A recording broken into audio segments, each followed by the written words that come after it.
So alright guys, हम आ गए हैं एक न्यू वीडियो के साथ। और इस वीडियो में मैं आपको बताने वाला हूं कि क्यों मैंने हिमालयन 450 प्रेफर की over RTX 300, KTM adventure, ESD adventure और बाकी सारी एडवेंचर बाइक जो आती हैं उन सबको छोड़ के मैंने ये बाइक क्यों प्रेफर की। मेरा बुकिंग एक्सपीरियंस कैसा था, बाइंग एक्सपीरियंस कैसा था, डीलरशिप का एक्सपीरियंस कैसा था, कितने दिनों में मुझे बाइक मिल गई। और जैसा कि आप सबको पता है कि मेरे पास स्पीड 400 भी है, तो क्या मैंने स्पीड 400 सेल करके ये बाइक ली है या फिर स्पीड 400 के होते हुए मैंने ये बाइक ली है, वो भी मैं बताने वाला हूँ। तो अगर आप भी एक एडवेंचर बाइक लेना चाहते हैं और कंफ्यूज हैं इन सारी बाइक्स में, तो एंड तक वीडियो बनी रहिएगा, आपके सारे डाउट क्लियर हो जाएंगे। चलिए स्टार्ट करते हैं हमारा वीडियो।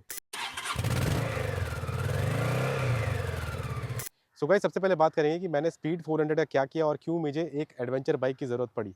तो देखिए, स्पीड 400 को ऑलमोस्ट मुझे ओन करते हुए 2 साल हो गए। एंड इसके पहले मैंने TVS रॉनिन ओन की थी।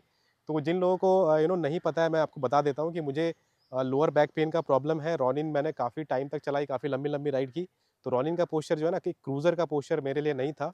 तो वो चीज़ मुझे बाद में समझ में आई, जब मुझे लोअर बैक पेन का प्रॉब्लम हो गया, टेल बोन का प्रॉब्लम हो गया, तो वो चीज़ मुझे बाद में समझ में आई कि क्रूज़र पोस्चर मेरे लिए नहीं है। तो मैंने फिर वो बाइक को सेल किया। एंड देन उसके बाद मेरे रिक्वायरमेंट के हिसाब से मैंने स्पीड 400 ले लिया। अब देखिए, मेरा रिक्वायरमेंट 90% यूज़ मेरा सिटी में ही था। मुझे ऑफिस कम्यूट के लिए बाइक चाहिए थी। मेरा ऑफिस 35 किलोमीटर दूर है मेरे घर से। एंड जिम वगैरह जाने के लिए और सिटी कम्यूट के लिए मोस्टली, एंड वीकेंड राइड्स के लिए लिया था। एंड कभी कभार लॉन्ग टूरिंग के लिए लिया था। डेफिनेटली सिटी में बाइक काफ़ी अच्छी चलती है, सीट्स काफ़ी कंफर्टेबल है, सस्पेंशन काफ़ी कंफर्टेबल है। वीकेंड राइड्स के लिए बाइक परफेक्ट है। आपको अगर 200-300 किलोमीटर पे जाना है, जैसे कि फॉर एग्जांपल पुणे से आपको महाबलेश्वर तक जाना है, पुणे से आपको मुंबई तक जाना है, तो इतने राइड के लिए बाइक काफ़ी ज़्यादा कंफर्टेबल फील होती है। प्रॉब्लम ये आ रही थी स्पीड 400 में कि अगर मैं 200-300 किलोमीटर के ऊपर जा रहा हूँ, फॉर एग्जांपल मुझे पुणे से गोवा जाना है या फिर पुणे से बैंगलोर जाना है, तो इतनी लंबी राइड के लिए ना मुझे 1 घंटे में ब्रेक लेना पड़ता है। 1 घंटे मैक्स टू मैक्स 1.5 घंटा, उसके ऊपर नहीं, उसके ऊपर मुझे ब्रेक लेना पड़ता है। लोअर बैक को थोड़ा रेस्ट देना पड़ता है। तो स्पीड 400 में ना ये प्रॉब्लम हो रही थी कि मुझे ब्रेक्स फ्रीक्वेंट लेने पड़ रहे थे। एंड ज़्यादा लंबी राइड्स पे मैं नहीं जा पा रहा था। 500 किलोमीटर के ऊपर मैं नहीं जा पा रहा था। अब देखिए, लंबी राइड्स करने का आप स्कूटी पे भी कर सकते हैं। लोग स्कूटी लेके भी लद्दाख चले जाते हैं, स्प्लेंडर वगैरह लेके भी लद्दाख चले जाते हैं। तो लंबा राइड करना है तो आप कर सकते हैं। इसका मतलब ये नहीं है कि मैं नहीं कर सकता तो आप भी नहीं कर सकते। बस मुझे टेलबोन पेन का प्रॉब्लम है, इसलिए मैं लंबी राइड्स अवॉइड करता हूँ। अब मुझे लंबी राइड्स के लिए टूरिंग के लिए एक परफेक्ट बाइक चाहिए थी। अब उसके लिए 2 कंडीशंस बहुत ज़्यादा इंपॉर्टेंट हो जाती है। एक तो यार, आपके सस्पेंशन ट्रैवल अच्छा होना चाहिए। एक एडवेंचर बाइक का सस्पेंशन ट्रैवल अच्छा होता है। एंड दूसरी चीज़, आपका पोस्चर अच्छा होना चाहिए एंड रोड्स अच्छे होने चाहिए, ठीक है? अब देखिए, पोस्चर जो है ना, एडवेंचर बाइक का काफ़ी ज़्यादा अच्छा बनता है, अपराइट बनता है। पोस्चर का मैंने ऑलरेडी वीडियो बनाया है कि लोअर बैक पेन का प्रॉब्लम है तो कैसा पोस्चर होना चाहिए। तो इसमें देखिए, क्रूज़र बाइक वाला पोस्चर नहीं है। कोई भी एडवेंचर बाइक आप ले लो, स्क्रैम्बलर बाइक ले लो, उसमें क्रूज़र बाइक वाला पोस्चर आपका नहीं बनने वाला है। क्योंकि क्रूज़र बाइक में आपके पैर बहुत ज़्यादा आगे हो जाते हैं और सारा लोड जो है ना आपके टेलबोन पे आता है। तो एडवेंचर बाइक में ये नहीं होता है। एडवेंचर बाइक में आपका जो फीट का प्लेसमेंट होता है, वो आपके हिप के नीचे होता है, ठीक है? एक एंगल बनता है। तो ऐसा कुछ प्लेसमेंट है, इसमें भी है। हैंडल बार ऊपर हुआ, थोड़ा-सा ऊपर हुआ तो चल जाता है काम, लेकिन फुट प्लेसमेंट सही होना चाहिए। एंड वो जो लोअर बैक पेन का प्रॉब्लम है ना, उससे मुझे थोड़ा रिलीफ मिले, इसलिए मैंने एडवेंचर बाइक की तरफ स्विच किया। स्विच नहीं किया, मतलब मैंने एडवेंचर बाइक ली है। स्पीड 400 भी है मेरे पास, ठीक है? स्पीड 400 मैंने रखी हुई है, मैं वीकेंड राइड करूँगा, सिटी में चलाऊँगा, सिटी में मैं स्पीड 400 चलाने वाला हूँ।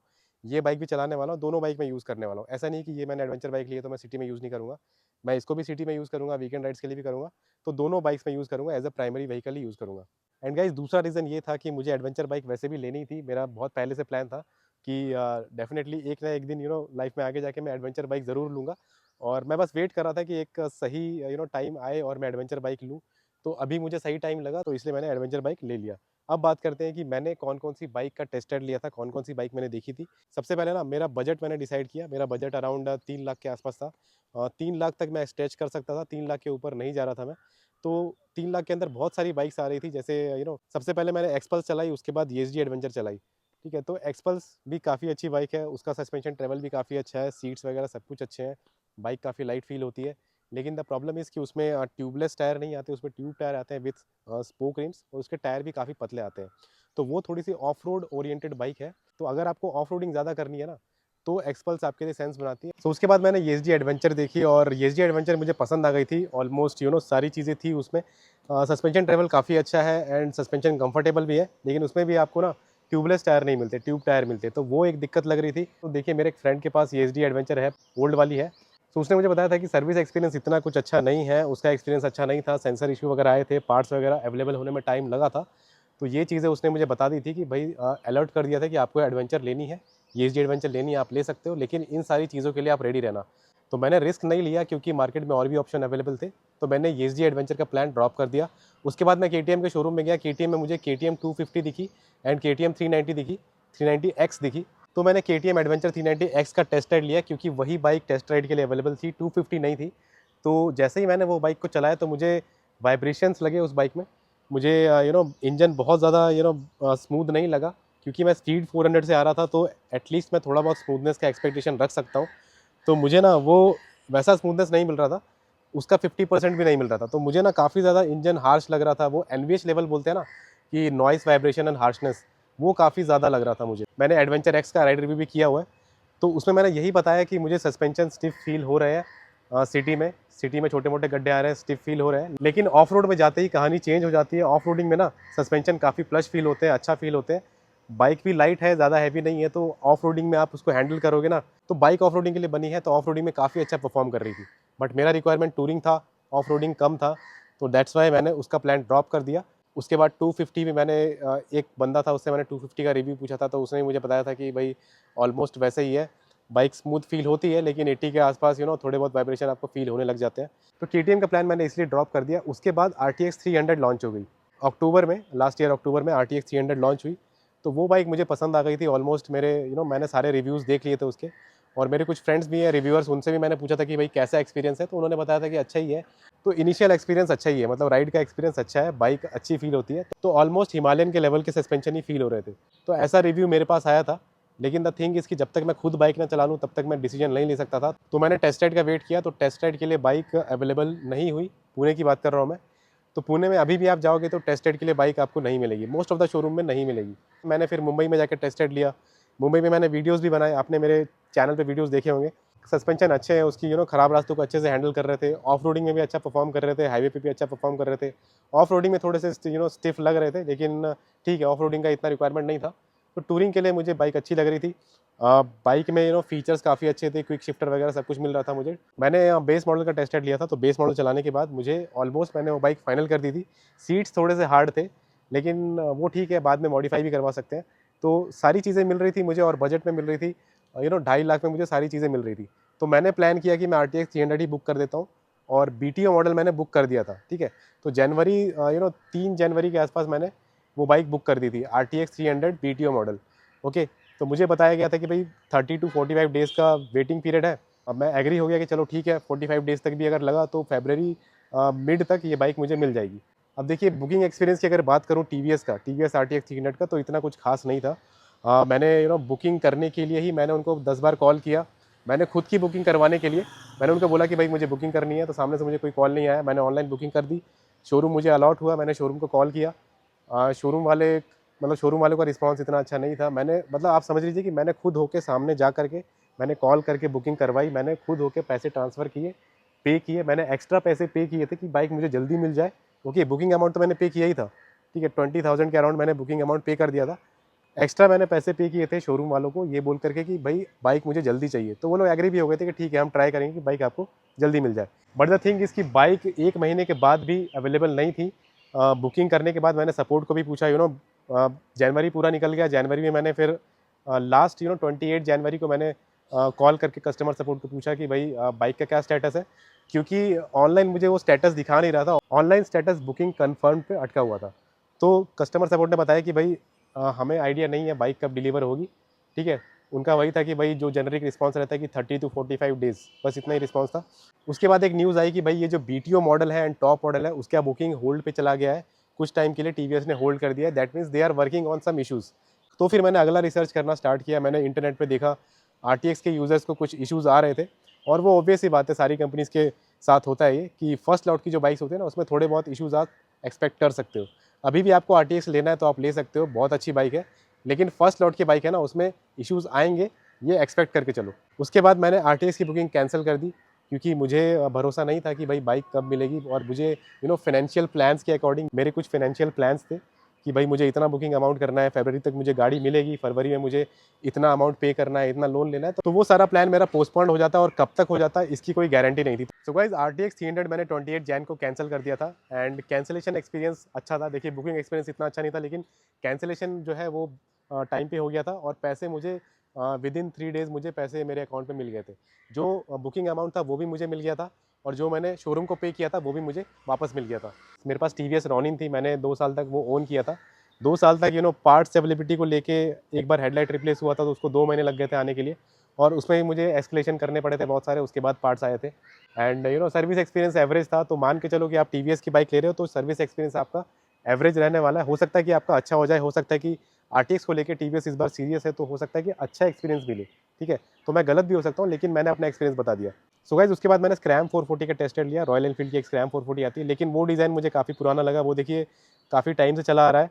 डिज़ाइन जो है ना वो मुझे इतना कुछ खास पसंद नहीं आया और वो बाइक ना मैक्सिमम टाइम जब भी मैं शोरूम पे गया तो वो सर्विस सेंटर पे ही मिलती थी, कुछ ना कुछ काम चलता ही रहता था उस बाइक में, तो मैंने वो लेना सही नहीं समझा। उसके बाद मैंने प्लान किया कि अब बजट बढ़ाने की ज़रूरत है एंड देन उसके बाद मैंने फिर नेक्स्ट रिसर्च स्टार्ट किया और हिमालयन को मैंने सबसे लास्ट में रखा था क्योंकि मैंने हिमालयन पहले भी चलाई हुई थी। हिमालयन को ना मैंने ऑफ रोड में टेस्ट नहीं किया था, मुझे पता था कि टूरिंग के लिए बाइक अच्छी है। एक बार मैंने इसका राइड रिव्यू भी डाला था, बट द थिंग इज़ कि मैंने इसको पूरा प्रॉपर तरीके से टेस्ट नहीं किया था। अब ये बाइक फ्रंट हैवी भी है तो उसका भी मेरे दिमाग में था कि क्या इस बाइक को मैं ठीक से हैंडल कर पाऊंगा या नहीं। देखिए केटीएम 390 जो है ना, मैंने आपको बता दिया कि क्यों मैंने वो कंसीडर नहीं किया। हिमालयन 450 जो है ना, मेरा मेन पर्पस ये था कि मैं इसको ऑफ रोड टेस्ट करूँ क्योंकि ऑफ रोडिंग में मैं इसको हैंडल कर पाता हूँ कि नहीं। और हिमालयन का टेस्ट राइड लेने से पहले मैंने ऑलरेडी डीलर को बता दिया था कि मुझे एटलीस्ट 1 घंटे का टेस्ट राइड चाहिए, मुझे ऑफ रोडिंग भी करनी है, मुझे हाईवे पे चलाना है, मुझे सिटी में अच्छे से चलाना है, उसके बाद ही मैं बाइक बुक करूँगा। तो बहुत सारे डीलर एग्री नहीं कर रहे थे 1 घंटे का टेस्ट राइड देने के लिए, लेकिन मेरा वाले डीलर ने एग्री कर लिया। सो मैंने इस बाइक को ऑफ रोडिंग में अच्छा खासा चलाया और एक बात मुझे समझ में आ गई कि मैं इस बाइक को हैंडल कर पा रहा था। ऑफ रोडिंग में देखिए फ्रंट हैवी बाइक है लेकिन इतना कुछ फील नहीं होता है। देखिए मेरी 5'7" की हाइट है, उसके हिसाब से मैं अच्छा खासा इसको हैंडल कर पा रहा था, टर्न लेना हो या कुछ भी करना हो। तो ऑफ रोडिंग में ना मुझे इतनी ज़्यादा कोई दिक्कत नहीं हुई। इवन पिलियन को बिठा के भी मुझे कोई ज़्यादा कुछ दिक्कत नहीं हो रही थी और हाईवे पे तो अच्छी चलती ही है। हाईवे पे मुझे एक बात समझ में आ गई कि ये बाइक ना ज़्यादा स्टेबल फील होती है। बाकी जितनी भी बाइक का मैंने टेस्ट राइड लिया था ना, अब इस बाइक का वेट भी काफ़ी ज़्यादा है, तो ये बाइक ना बहुत ज़्यादा स्टेबल फील होती है। स्ट्रेट लाइन स्टेबिलिटी बाइक की बहुत अच्छी है। टूरिंग करने के लिए देखिए, टूरिंग पर्पज़ के लिए ये बाइक अच्छी रहने वाली है। एंड उसके अलावा एक और पॉइंट, सिटी में ना, सिटी के ख़राब रास्तों पे ये बाइक अच्छा परफॉर्म कर रही थी। हिमालयन के सस्पेंशन जो है ना, मैंने जितनी भी बाइक का टेस्ट राइड लिया था उससे बेटर है।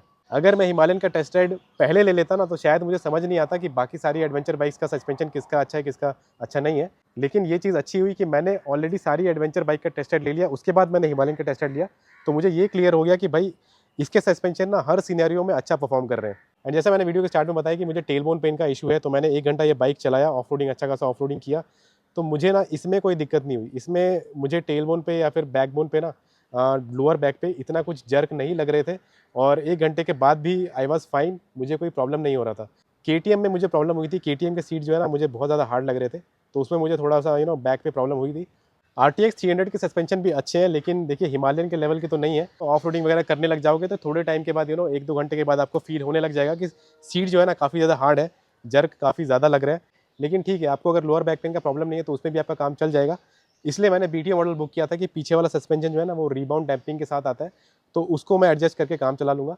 एंड गाइस जब मैंने हिमालयन का टेस्ट राइड लिया था तो उसमें भी टूरिंग सीट्स लगी हुई थी, तो टूरिंग सीट्स ना मुझे काफ़ी ज़्यादा कंफर्टेबल लगी। मैंने स्टॉक सीट का भी टेस्ट राइड लिया था पहले दूसरे शोरूम पे, तो ये वाली सीट ना मुझे ज़्यादा कंफर्टेबल लगी और मैंने पिलियन को बिठा के भी लिया, पिलियन का भी फीडबैक लिया, तो पिलियन भी जो है ना हिमालयन में ज़्यादा कंफर्टेबल था, हिमालयन में कम जर्क फील हो रहे थे। अब देखिए इसमें बहुत सारे फीचर्स तो नहीं मिलते हैं, इसमें ट्रैक्शन कंट्रोल वगैरह नहीं आ जाता है, लेकिन वो ठीक है, इसके टायर्स वगैरह अच्छे हैं, ग्रिप वगैरह अच्छी है, C8 के टायर है और इसके ब्रेकिंग मुझे काफ़ी ज़्यादा अच्छी लगी। फ्रंट में सिंटर्ड ब्रेक पैड्स है, रियर में सिंटर्ड ब्रेक पैड्स है। ब्रेकिंग जो है ना बाइक जगह पे रुक जाती है। अब गाइज़ एक और इंपॉर्टेंट पॉइंट मैं आपको बताना चाहूँगा, देखिए बहुत लोग के लिए मैटर करता होगा, बहुत लोग के लिए नहीं करता होगा। देखिए सिटी में ना, अगर आपकी सिटी के रास्ते अच्छे हैं तब तो ठीक है, तब आप एक स्ट्रीट फाइटर बाइक ले सकते हो, रोडस्टर बाइक ले सकते हो, कम्यूटर भी ले सकते हो। लेकिन गाइज़ जैसे ही रास्ते ख़राब हो जाते हैं ना, फॉर एग्ज़ाम्पल मैं पुणे में रहता हूँ, तो जभी भी मैं राइड पे जाता हूँ या कहीं भी जाता हूँ ना, तो मुझे पूरा सिटी क्रॉस करके तब मुझे हाईवे मिलता है। तो 1 घंटा मिनिमम मुझे सिटी में चलाना ही है और यहाँ के रास्ते इतने इतने प्लेन, इतने स्मूथ नहीं है। स्पेशली मेरे एरिया में ना बहुत ज़्यादा रास्ते ख़राब है और जब भी मैं बाइक लेके निकलता हूँ, देखिए मैं स्पीड 400 है मेरे पास, मैं जब भी बाइक लेके निकलता हूँ ना, आप समझ लीजिए कि मैं चाहे ऑफिस जाऊँ, चाहे मैं जिम जाऊँ, चाहे मैं कहीं भी जाऊँ, राइड के लिए जाऊँ, मैं 50% ऑफ रोडिंग करता हुआ ही जाता हूँ। ओके, सिटी में ना मेरा 50% ऑफ रोडिंग ही होता है। हर जगह जो है ना, कहीं पर गड्ढा है, कहीं पर पैच है, यू नो वो बीआरटी की लाइन लगी हुई है, तो बीआरटी का बाउंड्री इन्होंने निकाल दिया है। बीआरटी जो जो बस जाती है ना, बीच से बस की लेन होती है, वहाँ की बाउंड्री इन्होंने रास्ते से निकाल दी है, तो बीच में गड्ढे बन गए हैं, ठीक है? तो वो एक अलग ऑफ रोडिंग है, कभी भी गड्ढा बीच में आ जाएगा। जहाँ पे गड्ढे भर दिए गए हैं, वहाँ पे ऐसा बम्प जैसा बन गया है, ठीक है।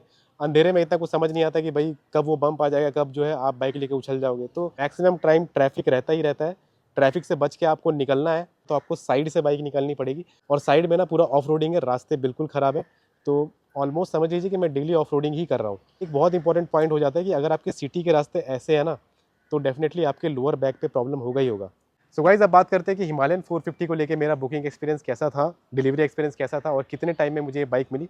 देखिए, मैंने ये बाइक बुक की थी 28 ऑफ जनवरी को। 28 जैन को जब मैंने RTX 300 कैंसिल किया था, उसी दिन मैं रॉयल एनफील्ड के शोरूम में गया। तो ये बाइक मैंने बुक की है ढोने ऑटोमोबाइल्स यरवड़ा से, और बहुत सारे वीडियोज़ आपने ऑलरेडी देखे होंगे मेरे चैनल पे, तो वही शोरूम से मैंने बुक किया है। मुझे उन्होंने इंश्योरेंस बाहर से लेने का अलाउ कर दिया, उन लोगों ने ये कंपलसरी नहीं किया, मैंडेटरी नहीं किया इंश्योरेंस को लेके कि आपको यहाँ से ही लेना पड़ेगा जैसे कि बाकी डीलर्स कर रहे थे। वैसा वहाँ पे कुछ प्रॉब्लम मुझे फेस नहीं हुई। एंड मैंडेटरी जो एक्सेसरीज होती है, वेलकम किट होती है, वो भी लेने के लिए मुझे बाउंड नहीं किया। मैंने बुकिंग अमाउंट दिया था 20,000।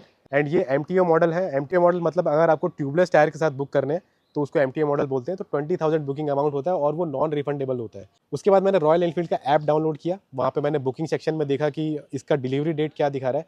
तो डिलीवरी डेट वॉज शोइंग 21 ऑफ February, ठीक है। तो 20 दिन में मुझे बाइक मिलने वाली थी।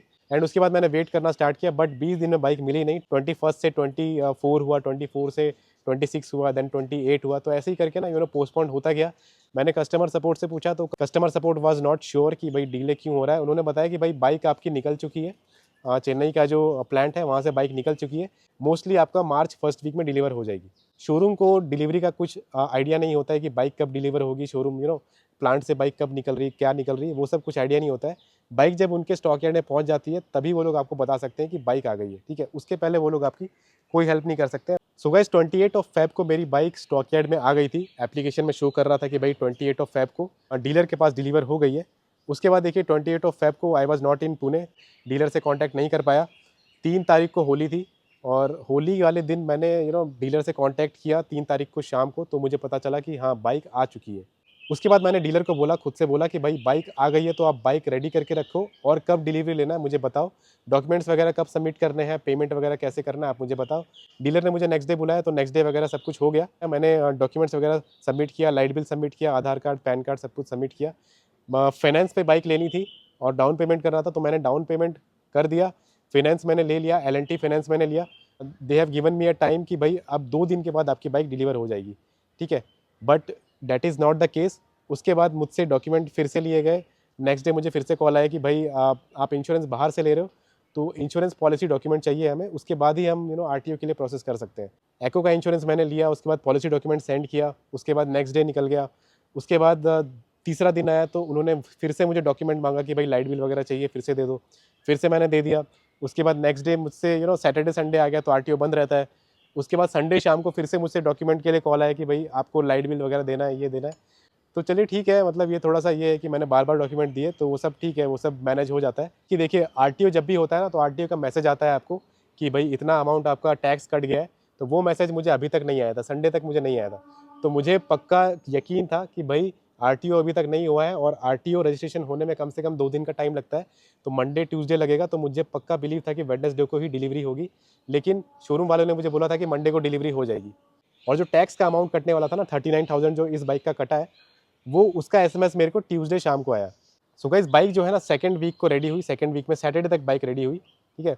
मैंने प्लान किया था कि मैं बीच में कहीं बुकिंग लूँगा, ट्यूसडे को मुझे SMS आया था RTO का, मैं विदाउट नंबर प्लेट बाइक लेने के लिए रेडी था।